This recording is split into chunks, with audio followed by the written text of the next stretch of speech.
بسم الله الرحمن الرحيم الحمد لله رب العالمين وصلى الله على سيدنا محمد وعلى آله وصحبه أجمعين.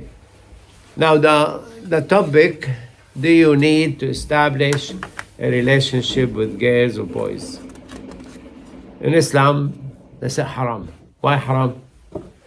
Why Allah said haram on things even before you start? Because He's the creator. He knows what He created and He knows what will harm you later. Doesn't need to be, obviously if somebody, a lion coming to eat you, you run away, you'll be in his belly in no time. So you don't challenge a lion. But what about having a relationship with a girl or a boy? Why it's haram? The easiest to your mind is you compare to something else. When Allah Azza wa Jal said, don't drink alcohol, haram, 1400 years ago. It took human 1400 years to come back and say, not a single drop of alcohol is useful to you. Even if you take a drop, it will kill some of your brain cells or affect your heart or arteries or liver or something. So you might not discover straight away the harm of something. You need the manufacturer to tell you. If you have a mobile, do not put it in a bath. Do not drop it in the water. Why? Because probably you spoil it. So they tell you. So Allah Azza wa Jal created us. He knows what will harm us. He said, do not eat pork. Probably will take us another 1,000 years to find out why pork is haram. Although there is a lot of hypotheses, but until now, there's no something proven to say you will get this from eating pork. I personally know when you eat pork, affect your behavior. Research is not possible. Why? Research on pork is not possible. Why? Because you can never take a baby and feed him pork from day one. And take another baby, feed him milk from day one, and see what happened to them. Obviously, the first one will be dead in no time, because can't digest the protein. Haram because Allah, the Creator, said it's haram. What is haram? What's the minimum allowed for relatives? What's the minimum? Relatives who are males, they're allowed to, the Prophet used to kiss his daughter Fatima from forehead. It doesn't go like this, and no. And you're not allowed, obviously, to touch the body of your sister, or vice versa. She can sit, your sister, without headscarf, and your mom and your auntie and your grandmom and your granddaughter, your niece, or you can see your nephews, but you cannot see your cousins without headscarf. You cannot see. So the minimum allowed for relatives, those who you cannot marry. You cannot marry your sister, you cannot marry your auntie, you cannot marry your grandmom, your granddaughter, your niece. You cannot marry breastfed sister. But your cousin, who were not breastfed with your mom, and you were not breastfed by her mom, you cannot see her without headscarf. So if you get married and your wife has a sister, you cannot see her sister without headscarf. When I married my wife, she had two sisters. So they said to my wife, why when we talk to your husband, he look at the floor? Because I'm not supposed to look at her. She wasn't wearing headscarf.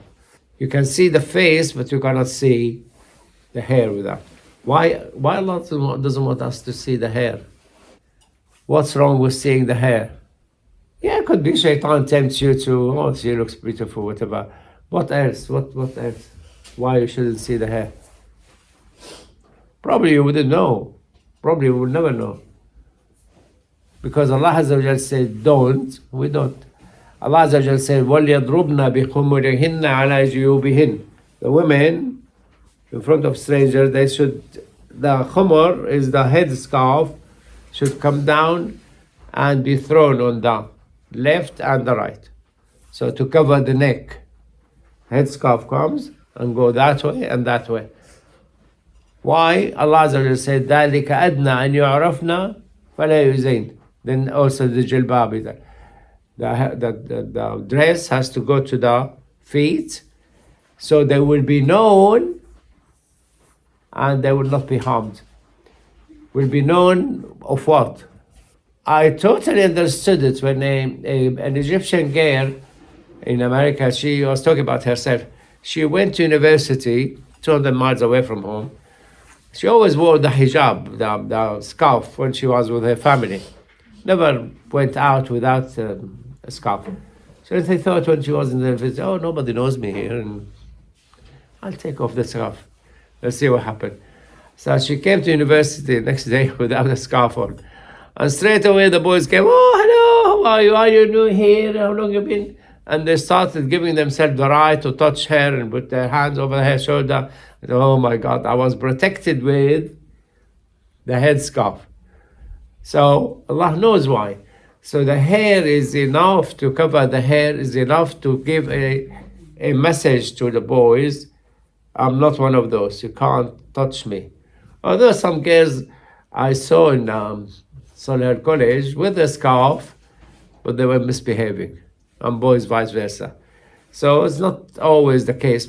I went with my wife to a few meetings we had before, and the English people, they straight away, oh yeah, they don't like to be touched and things. One of the English friend of my wife, she said to her, like when they meet each other, the man kisses the woman. This is their habit. And she said, what's the minimum in your culture? I said, in my culture, if your husband come and he kissed my wife, I will slam him first and then explain why. So tell your husband never to try to come, but it's no, just, this is the rules. You want to be our friends, this is the rules. And in my case, became so built in that I was in Lincolnshire. I was going to Gainsborough to a hospital there, and I found a nurse was locked out of her car, and she had to go very quickly to another village called Horncastle. So I tried to help her to unlock the car. I managed to unlock her car, and she came to hug me. Thank you. Came to hug me, and I pushed her away from me, and she fell on the floor. When she fell on the floor, I felt really embarrassed, but I was automatically, you can't hug me so it should be your reaction, not do like me, push them on the floor. Say, no, sorry, I don't hug anybody. But the minimum with a stranger is total. Allah Azza wa Jalla said, قُلْ لِلْمُؤْمِنِينَ يَغُضُّوا مِنْ أَبْصَارِهِمْ. Tell the believing men to lower their gaze. Hi, how are you? Don't hi. You just go, oh, hello, how are you? Fine. You don't even need to say hello to unless there's a need, yeah. Don't be total idiot, and don't be total throwing yourself on people. Because some people might find you rude if you are too much and they don't know why. You go to the hospital, and I'm not seeing a female doctor, but she's the only doctor, like it or not. But you have to do. If you're not going to die from your illness, you come tomorrow, or you go to when there's, or say, I like to see a male doctor, please. If you are a female, I like to see a female doctor.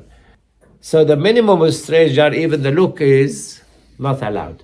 وَقُلْ لِلْمُؤْمِنَاتِ يَغْضُضْنَ مِنْ أَبْصَارِهِنْ. Also the women should lower their gaze when they come to meet stranger. So the minimum for stranger is total avoidance. Who is considered stranger? Stranger is anyone who could marry you. So could be your brother-in-law, could be your sister-in-law. Like I told you about me, I married my wife. Her sister is a stranger to me. So she complained, why when we talk to your husband, he look at the floor? You're a stranger to me. When you come to our house, if you come with your husband, my wife will put her headscarf. If you're not stranger to me, you are my brother, you're my sister, I can see my sister without headscarf. My mom, my grandmom, my granddaughter, my daughter, my niece. So the stranger is the one who can marry you. You can marry her. What about her auntie? If you divorce your wife, you can marry her auntie. If you are married to your wife, you cannot marry your wife and her auntie. Mother side and father side. If you divorce your wife, you cannot straight away marry her auntie because you are still legally allowed to go back to your wife. So you have to wait for 3 months before you can marry her auntie, if her auntie not married anyway. Cousins are stranger, yeah. Your cousin, both sides, your mom's side or your father's side. You can marry your cousin. You are allowed to marry your cousin. Although the Prophet ﷺ said, "Taba'adu la tadlu," marry from distant relation to you than the close relation. La tadlu, don't get a lot of illnesses. Because more likely, if you marry your cousin, to have some of the inherited hidden diseases. It could be hidden. I know, because I've seen it through my family, those who married their cousins, they had asleep diseases. When they married each other, became awake disease. And they had genetic illnesses. So you better not marry your cousin, immediate cousin especially. تباعدوا لا تضبوا. Especially these days. In the past, when the human were few of them around, the children of Adam and Eve were marrying each other. But your father is not Adam and your mother is not Eve. You have no right to marry your sister, but also you are encouraged not to marry your cousin. But she should appear in front of you with a headscarf. Can you force her to wear a headscarf? Probably you can't. People, you can't force your opinion on them. But what do you do? What do you do if you go to visit your uncle or your father or mother's side? What do you do when the daughters come to you and consider you a brother and sit with you and chat to you? What do you do? What would you do? Slap their face? Go on, put scarf on. What do you do? I'm asking genuinely, what do you do? Look at the floor, yes, like me. And then you fall. Or not visit. Or say, I'm sorry, I'm in a hurry. You find an excuse and not sit. Otherwise, the shaitan will start whispering to you. Because the Prophet ﷺ said, ما اختلى رجل بامرأة إلا كان الشيطان ثالثهما. If you meet a woman who you can marry in a secluded area, shaitan will be the third one sitting with you. And he tempts you and tempts her to touch each other. The answer is not. But if I are a doctor and you're going to see a female patient, what do? You ask a nurse to come. There was no nurse. Her husband, her son, she didn't come with her husband, her son. Bring your wife. When I was in Saudi, there's some women like to come to the house to see the doctor at night. Why? Oh, I'm ill. And I bring my wife. I brought my wife many times, you come and stay with us. Why? Because this woman, why she came without her husband, I don't know. But I wouldn't be in the room with her without a third person. So my wife will. So what's the minimum? Who is considered stranger? Could be your cousin, mother's side, father's side. Anyone who you can marry. Even if they are married, they can divorce and marry you. That's considered stranger. If they can't marry you forever, like your mother-in-law, your mother, your auntie, your sister, your milk sister, your daughter, your niece, that's not total stranger. But you still cannot see their body. You can see their head, their hair, but you can't see their body. Oh, it's okay, we are in a swimming pool on the sea. I had to wear the swimming costume. There's something called burkini now. What's that? Burkini? I should know. Burkini. You don't know. That's the swimming costume for Muslim women. Only show their face only. And cover their, until their feet. Burkini. And it's accepted. It's made of material which has the pigment will not dissolve. Because you can't swim with your normal clothing. If you go to swimming pool with your own trouser, they will not allow you in. You have to go and wear swimming costume. Why is that? Because the chlorine and material in the water will dissolve the pigment in your clothing and poison people. So they say, no, you can't go inside the swimming pool with your normal clothing. It has to be a special swimming costume, which you buy. Burkini, some now selling it. There's some swimming pool selling it. Some short, because burkini made of material will not dissolve. The pigment will not dissolve. So are you going to miss out? Personally, from my experience, from my brothers and sisters' experience, you gain more. Because you treasure your wife when you see her. You never saw anybody before her. In a way, you could be a virgin, a man and a virgin, and a woman is a virgin. You never met a girl who was not your wife. Your wife was the first female you came across. Or your husband, your first man you come across.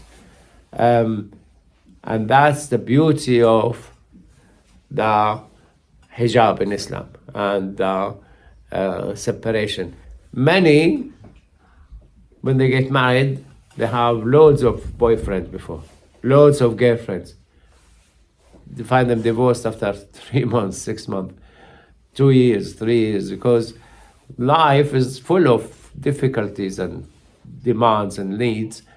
And she said, I wish I took the first boyfriend I met. And this guy is not like that guy. I wish I met, I go back to the first girlfriend or the second girlfriend, because this girlfriend is not like. I've seen them. I've been treating them because I go to casualty mainly to see girls who took overdoses to kill themselves and boys who took overdoses to kill themselves. Why? Oh, she left me. So what? Oh God, I love her. You're 16. You love her. You're 14. Yeah, I love her. Okay. You have to treat them. Can't just say, oh, you idiot, go home. You have to treat them and find out why and how you get things better. Talk to their mom and dad. And oh, mom in Scotland and dad, oh, he died. So sometimes you meet brick wall and you're not going to admit them. Why not in school? Oh, she took an overdose. Sometimes they get wrong information and you're not going to miss out. You're going to mature and become adult, and you have brain and you balance things.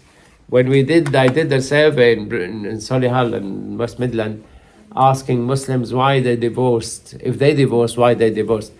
50% of the men who answered the survey, 50% of the women, they said they were not compatible. They don't match each other. How would you find somebody compatible with you? That's not possible for one person to find out. This is why a lot of Muslim families, the mom get involved, the sister get involved, the auntie get involved. When my auntie met my wife's mother in the street, I said, oh, I know you have a girl and things, and what happened to her? She said, oh, she's in university now. She said, oh, my nephew is looking for a wife and things. And then my mom went to see her with her sister. My mom went with my sister to see her, and they went again. They saw my wife twice or 3 times before I was invited to see her with them. And then my brother came, eldest brother, with me, and then we met the family and things. And And then after a long, matching and things, yes, they could be compatible. Never mind the love and the look and things, but you need more than the look and the education. Oh, she's in university, educated enough. Does she get angry very quickly? Does he lash out very quickly? Is he loud and shout and things or not? And so before my daughter married, I went with my wife to Syria to meet his father, to meet his mother, his sisters, and my wife's sisters went to see the family, ask about them. So there's a lot of finding out how are they matching, are they good to each other, are they compatible, will they live happy? Before we said, yes, you can get engaged. We fixed it. We fixed the engagement date after we saw the family. It took us to buy tickets, go there 2 weeks, whatever. So it's worth it. In this country, when the rest of my children got married, we used to go, me, my wife, and my son, to see the family, and went again. So a lot of matching, a lot of investigations going on. So you're not going to miss out if you use the Islamic way. The Islamic way is no relationship unless they're vetted and they are compatible and they can afford to run a family, live together. Not necessarily have children, but at least not to fight each day. You understand boys. I haven't met a woman understand men totally. And I haven't met men understand women totally. They don't. They're two different creatures. Men, different creatures than women. How do you know that? Genetically, why they are different? XY and XX? Yeah. XY, XX. Women have more chromosomes in their component. So they are more clever than a lot of men. Men have less chromosomes. They have Y. There's a leg missing there. So they're bound to be different. So what you need time, age, and experience, and you need extra help. Your mom, your dad, your sister, your auntie. In Muslim countries, they comment that it's a family marry a family. It's not a son marry a daughter. The whole family get to accept the other family because it would be like two families merging together. Sallallahu Alaihi Wasallam. I need to stamp number 86.